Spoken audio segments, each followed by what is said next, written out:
Hey there, welcome to SharkCast Pod. Gaz and Shinazz. I'm Shinazz, he's Gaz.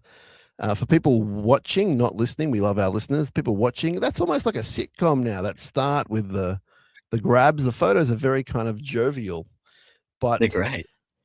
we can be jovial on this show and this episode especially because we're winners. Winners are grinners. Sharks defeating the Raiders last week, 34-22. We're here to discuss a bit of that and definitely a bunch coming up against the Warriors on Sunday at 2 o'clock, Ocean Protect Stadium. This is brought to you by Dyson Logistics, the legends at the Royal Media Club at Port Hacking, and our good mate Jason Hawes at Crips and Crips Real Estate. The reason I'm laughing is because Gary and I have had a great conversation pre-hitting record, and we're in a great mood. So, especially because we just witnessed, I don't know if we witnessed history, but the Dolphins just lost by, well, they caught up a little bit at the end, but Manly scored 50 plus points with a coach who only just retired from playing and only just got the job as a coach like 6 days ago. Crazy. Isn't that insane? And obviously Kieran Foran's a pretty good footballer in his time. So obviously he had a few things that he might have brought into the team in terms of mindset and things like that. But what a performance. Yeah, that's pretty bad performance from the Dolphins all up. But, you know, you can't take away from what Manly did either. And congratulations to Michael Langridge in Canberra being the first one to get in touch with me saying, why do we play this bad against this team that's losing by 50? Kieran Foran is a hell of a guy. Colleague of mine, never met him as a spoiler, but the way he carries himself, always been a fan, even since like the under 20s days when he and DC were lighting it up. So really happy for him. Never happy for Manly because we don't like Manly, even though I'm wearing maroon, but that's awesome. Like, it's just feel good, right? Yeah, it is one of those feel-good things. And, like, even the way he handled the whole week and coming out and saying how he was shocked and he didn't want him to leave and all this stuff, like, he just handled it the right way, and I feel like that's flowed onto the playing group there, and, yeah, they had a good win. So we'll see if they keep it rolling, but you never know. They're so hit and miss that side sometimes. Yes, they might be up, and then it goes down, down, down. But this isn't Sea Eagle Cast. This is SharkCast. 12 years of doing so, having a lot of fun. Appreciate everyone's support along the way. Long way to go, too. And it leads us to Ocean Protect Stadium this week. However, last week, Gary went down to Canberra, GIO Stadium, as they like to call it, and a pretty good victory all round. I know we conceded probably more than we'd like, but I was pretty happy with that performance. Yeah, I was pretty happy too. And, like, you know, after that Dolphins game, after that loss, 50, you know, what he said in his presser around, we kind of sat back a little bit and waited for things to happen instead of, you know, going after it and really creating our own stuff. And I thought last week we started to create it, which was really good. I thought the way Nico early in the game there got Horsburgh, he went sent to the bin, and then we were pretty clinical in that period. And that kind of set us up, I think, for the back end of that game when the fatigue kind of set in. And AFB, I called it. I said, I want more from that man. And luckily I didn't run into him at Mr. Paisley's throughout the week, but we got what we wanted from him. I thought, you know, he was back to his vintage best. And I thought Toby starting was really good for us as well. I think that worked. And I think having Tom come on, the big body shape, it's like another AFB just coming on off the bench, which I thought worked really well. And my guy Oggy, who you interviewed during the week, he's just been one of the best in the pack for me this year. It's not, you know, these amazing flashy games that he puts together all the time, but he's just there all the time when we need him. His offload was coming back. You know, he's scrapping in the in goal there to knock that ball dead. And it's just these little 1%ers that he does off the ball that I'm really happy with. But yeah, there was obviously some negatives from the game as well, which I'm sure you can dust over. But a lot of that, after watching back, I put it down to fatigue. So yeah, all in all, a good win and good to get back in the winner's circle. On Oregon Kafusi, I legit could see him potentially, and for people clipping this up and playing it back to me in 5 years' time, I could potentially see him being a long-term Shark and just doing like grinding away, really just delivering these substantial performances where, as you say, you're not really lighting up the headlines, you're not lighting up the stat sheets, but you are effectively offloading and you are doing decent hit-ups because you are a big fella. And he's just, there's something about him, the way he carries himself, I'm just really impressed. He's kind of, I often talk about Teague Wilton being all business. Oregon is all business in a different way, in a way where he's like striving to be better every week. And I'm not suggesting Teague isn't, but Teague's got a bit of a chip on his shoulder, which I love. And when I say that, I'm talking a football chip. Oregon, he's almost got that little thing where he doesn't know how good he is, which I have a slight problem with. but at least there's room there to grow into that confidence. Yeah, for But sure. even without that confidence, he's still playing really. I'm not saying he's not confident, but even without him knowing how good he can be, he's still playing at a really acceptable level. And I think off the bench, very effective. We've seen him start and be good from time to time, not every week. I think off the bench at the moment is his groove. These things can change, Gaz. Like we saw Hazo light it up in week 1. Yes. Then we were like, is he a benchy? Then he came off the bench last week and he was fantastic.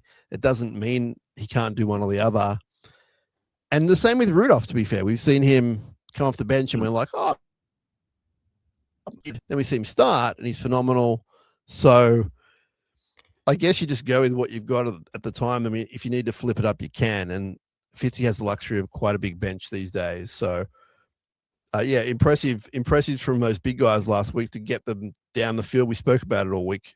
If the forwards do their job, we know the backs and halves can do it. And the backs and halves were pretty good, especially the spine. The spine was really good.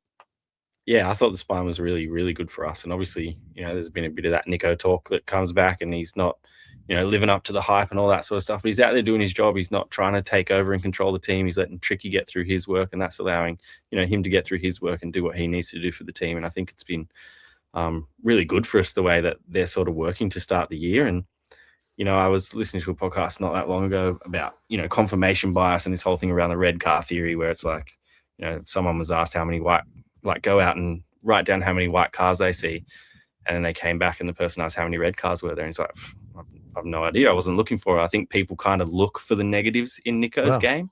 Yeah, and it's like definitely if it's something that you're looking for, you're going to find it. Whereas if you're sitting back and actually looking at the positive things that he's doing, there's a lot of them that he's doing as well. So, I think gloss over all that negative Nico talk. I will get in trouble for saying this from most of our listeners, but the same thing happens with Jesse Ramian. Now, I'm not going to put them in the same category this year. I think Nico is playing really well with a bit of room to improve, but I've got zero complaints about Nico Hines.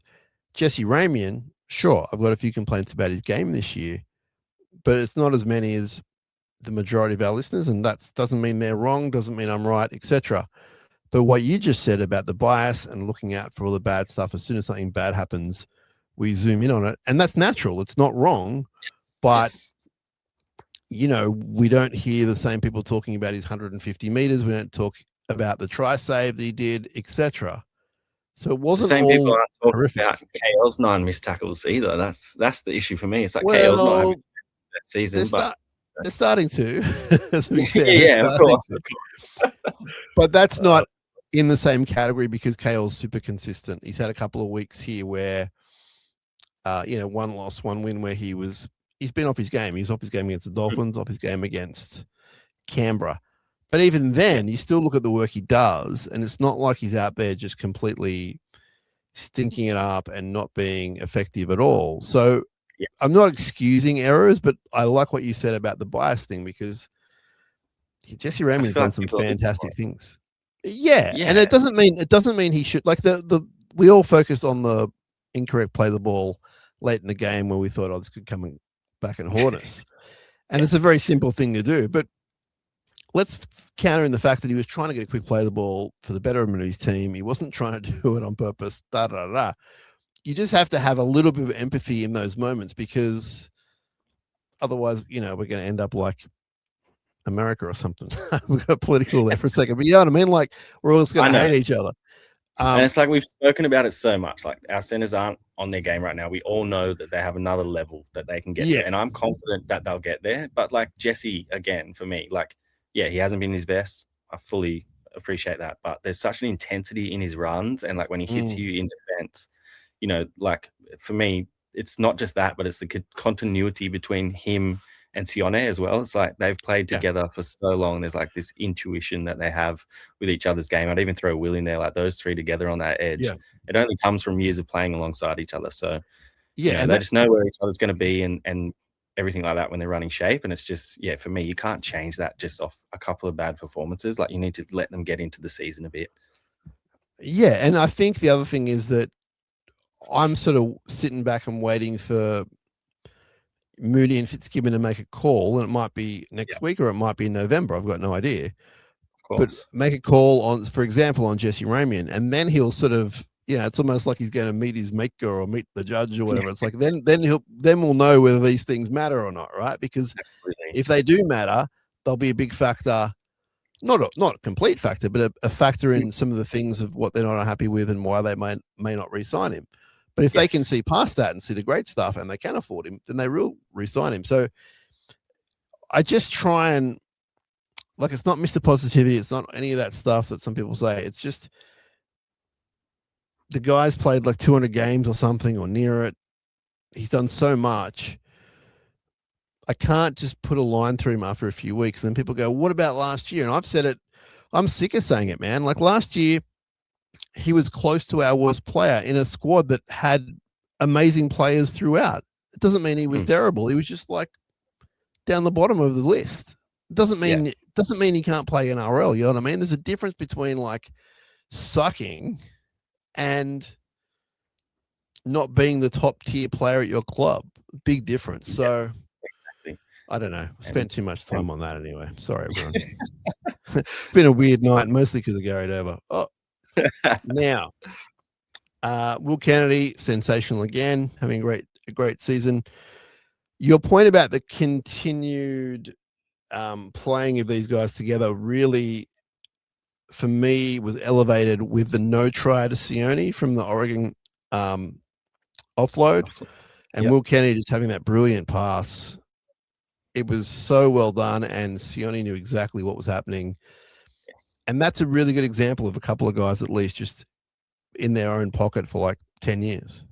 Just intuition, right? They just know that if they throw it, someone's going to be there, or if, they're running around the back, exactly where they're going to land. Like you can't just teach that in a few even seasons. Like that's years and years of playing together. So I don't want to change those guys. And they're, Will, he started the season so well, and there's still talk about him. It's that whole, bias thing again. It's like people just look for that negative. I don't know what more Will needs to do. And like, we talk about having an X factor, and it always comes back to the fullback position. Yeah. And that's probably because there are so many players at fullback that have that X factor ability. Yeah. But, out and out fullback Will, he's one of the best in the comp when he's on his day. So, if he keeps playing the way he's playing, I want to lock him up for another year. Yeah, and I've said this as well many times, but I've got no problem with someone saying to me, hey, I want to get rid of Will and get an X factor. Cool. But don't come at me and go, Will's no good, because that's 100%. Not, let's move on to the Warriors this week. 2:00, Ocean Protect Stadium. I've been thinking a lot about Ocean Protect lately, in all seriousness. I think it's such a good pairing. And I've spoken about it a little bit, but now it's just dawned on me what they do, a bit of research. And I think it's a very feel good. And based on tonight, where there's news about gambling companies not being allowed to advertise much at all now during the day on TV, etc. They're really honing down on the gambling advertising. It kind of makes the deal look even better. The Sharks a bit more just, feel good, angelic. Like I know it's not that dramatic, but it's comparatively, it's good brand alignment. We're saving the world. You guys are ruining the world. You know what I mean? Exactly. But no, it's good. It's nice stadium down there, isn't it? Best place on earth. I think so. Now, Warriors coming to town. Head-to-head, Sharks have won 29, Warriors 22. But as of late, we've only won one of the past 5. Can you name that one game, Gary? The one that we won, was that home when someone got sent off, wasn't it? But well, yes, but in the past 5 games, we played them. That was maybe the 6 games ago. Oh, come on. I've won off. I can't remember, to be honest. Round 1, Warriors at Warriors. 24. Gutsy win, round 1. Love it. It was great. Can't remember. We've lost the last 3 at Ocean Protect, which is a problem. It's their longest streak winning since they came into the comp at that venue. So it's their longest streak at Ocean Protect. And they've been close games, 3 of the past 5 in general. So both home and away, 4 points or less. So they like a close one. And the one you're talking about was where was it? Gosh, what year was it? Was it 21 or 23? I can't remember. Yeah, it might have been earlier than that even. But we were down to 11 men. It was when we spoke about this during the week. Actually, it was when Reese, what's the guy's name from the Broncos? Reese Walsh. He was playing for the Warriors, and Will tried to kill him, and basically did. So Will got sent off, and then someone else got sin bin from us, and we had 11 players. I think we were trailing at some point, and then we won the game. And this is a true story for friends of the show. Ben Harlem sent me a text, and you know how my face lights up when Benny sends me a text. He asked me a question, and sometimes, I don't know if you get like this, Gary, but sometimes I'm not someone who tries to live on my phone, but the more I live and with all the stuff I do, it does become the little office, unfortunately. So, you know, whatever. But I FaceTimed him and I was like, hey, I can't text anymore. I'm going to call you and we'll have a proper chat. And he loved it. And so I answered all of his questions about some stuff, but he was watching that game when I rang him. So I just cold called him, you know, who knows what Benny's up to in New York. Yeah. And he's like, oh yeah, I'm just watching Brayley's just made a try-saving tackle or whatever. And so he was watching that game. That game was awesome. That game was amazing game. And we both agree that we do not talk about that game enough. Now, last year was a different story at home. I know you'll remember it well. We lost 40 points to 10, and that was our worst loss to them in club history at the venue. So that was disastrous, not good. And for some reason, we don't talk about that one very much. We talk about all the other games. We should, I guess, because the Warriors were pretty good last year, right? Yeah, they were. They had some good stretches throughout last year, and even this year they started pretty hot, right? Like they were undefeated until last week, and yeah, they're a dangerous side. So Warriors like to score tries from kicks. Now, the good news is, unless you can prove me wrong, I don't think we've conceded a try from a kick this year, like directly from a kick. I don't. What about the Panthers game? Was there a kick in there? Not direct. Like I wouldn't say it was the try cause. Yeah. Yeah, well, that's good for us, and obviously, Stoney's been a lot better, and we know what Sioni's like when he's on his game as well. It's a really good thing. It's a really positive thing. So that's sort of a bit of a head-to-head business. Now we know the Sharkies need some consistency in their life. We haven't won 2 in a row since the final series last year. So we had a bit of a stretch there, Canterbury and Roosters and Canberra, but since then we haven't put 2 together. I know it's only early in the year, but it's still factual. Yes. And we haven't lost 2 in a row at home for about 2 years. So I think that's a big factor. I think, and it's a bit of a cliche, Gary, but I think that I know in Fitzy's case, and I'm imagining the players, they will want to prove to people that it's their home turf, because the Dolphins game was diabolical. Yeah, absolutely. They'd be embarrassed by that performance, especially in front of their home crowd. So they'll want to come out this week and really make a statement, back at home after a nice win down in Canberra. They want to show that it wasn't a one-off. They can get it done again. And yeah, they'll want to go out there and put on a bit of a performance this week. So Warriors are 3-1. They won their first 3, lost to West Tigers last week, 32-14 in New Zealand. I read a quote before about how Benji doesn't like the term Benji ball, but essentially Benji ball is what beat the Warriors, which is really the Warriors' bread and butter over the last 30 years. And super impressive performance by West Tigers, but also, Warriors were a bit off. Metcalf, first game back. Yeah. So they'll be smarting after that loss. It's the most points they've conceded since late in the regular season last year. So it was a pretty big loss for them. And their defense has improved a lot under this coach over the past few years. Yes. Away from New Zealand, they've won 9 of 14. So from last year and this year. And they won in round 3 in Newcastle as well. So their away form isn't that bad, especially historically speaking, how it has been. 9 from 14. That's pretty good. And we know that they'll bring a bit of a crowd, right? The Warriors.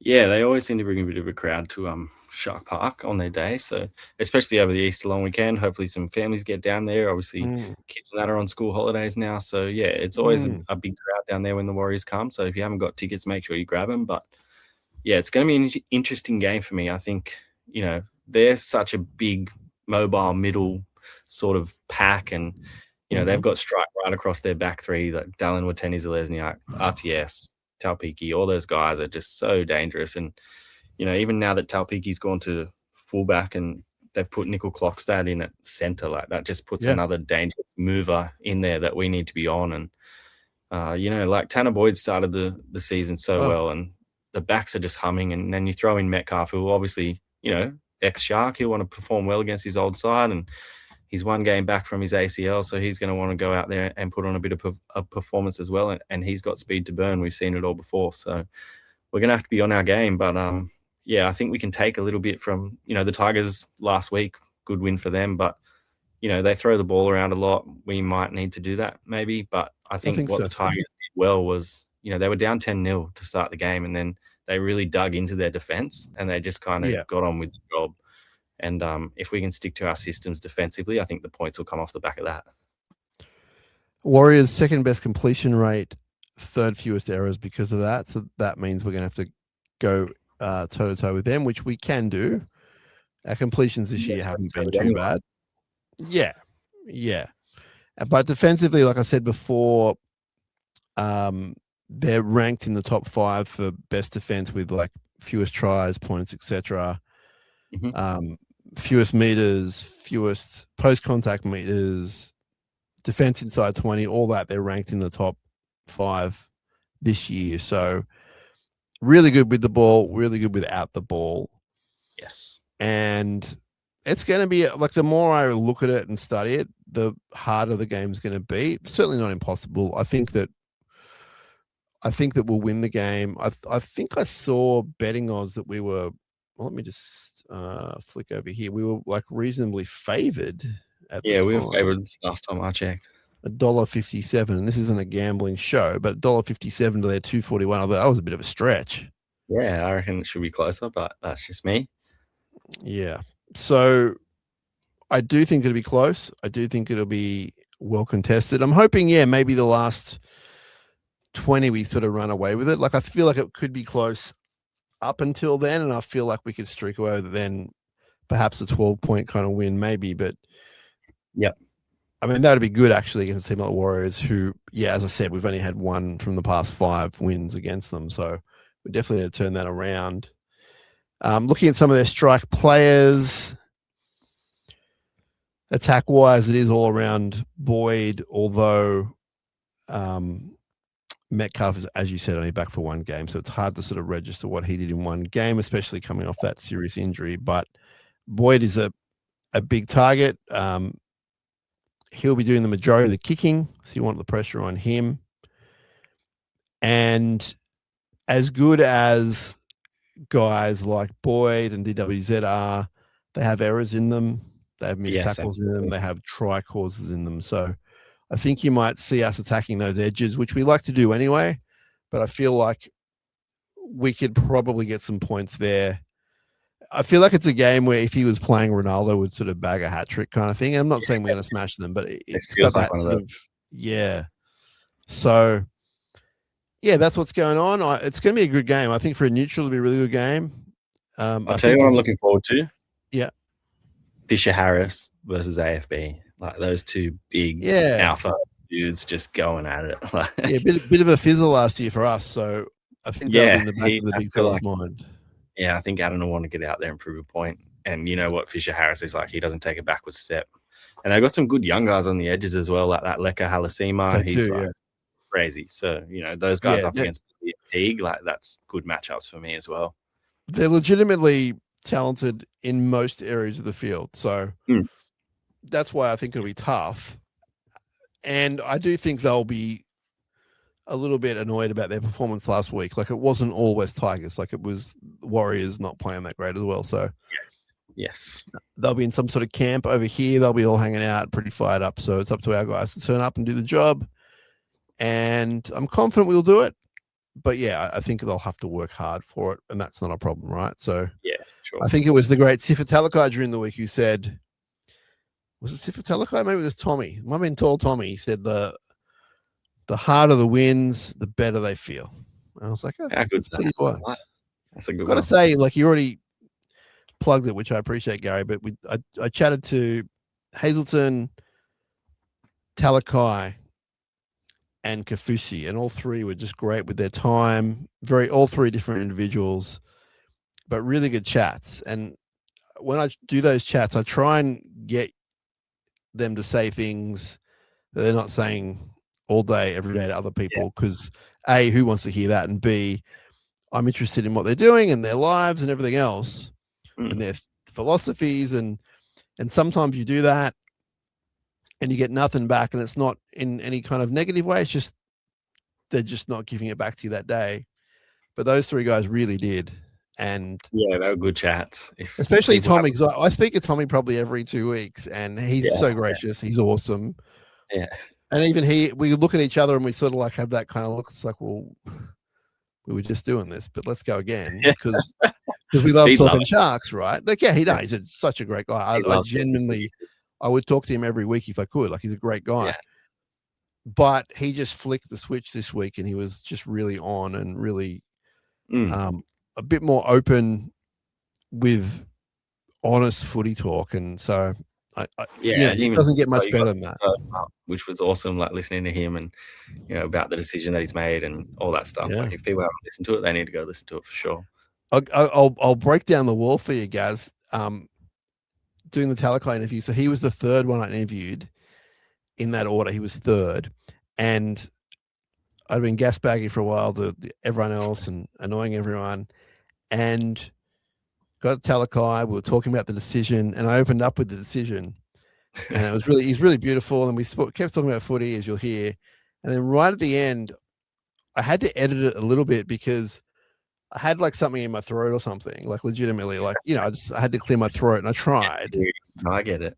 And then but it happened to be right when I was saying at the end, like, man, we're going to miss you, but we've got you for another year. And this, we love you, whatever. But I legitimately started, like, my voice started like cracking up. Voice was cracking. And he's looking at me. I'm like, and I was like, oh, I'm not going to cry, dude. I'm just something in my throat.